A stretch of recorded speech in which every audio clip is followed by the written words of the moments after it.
আমার প্রথম ধরা পড়ে তলপেটে ব্যথা আর পায়খানার সাথে রক্তপাত। প্রথমে অত কিছু ভাবিনি, ডক্টর দেখাই, কিন্তু কিছু ওষুধ খাবার পর ব্যথা কমে যায়। কিন্তু কিছুদিন পরে আবার হয় প্রচণ্ড ব্যথা।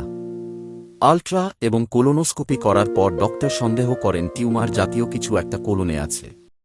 বায়োপসি করার পর ক্যান্সার ধরা পড়ে প্রাথমিক স্টেজে।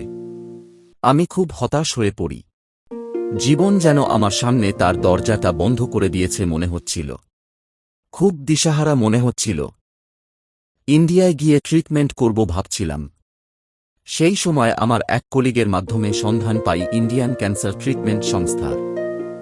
প্রথমে ভেবেছিলাম ওনারা একটি মেডিকেল ট্যুরিজম সংস্থা, তারপর কথা বলার পর জানলাম ওনারা আততেই একটি মার্কেটিং কনসালটেন্সি হাউস, যারা বিভিন্ন হাসপাতালকে স্ট্র্যাটেজিক মার্কেটিং এ কনসালটেশন দেন আর ক্যান্সার রোগীদের ও চিকিৎসা সম্পর্কিত গাইড করেন কোনো ফিস না নিয়ে।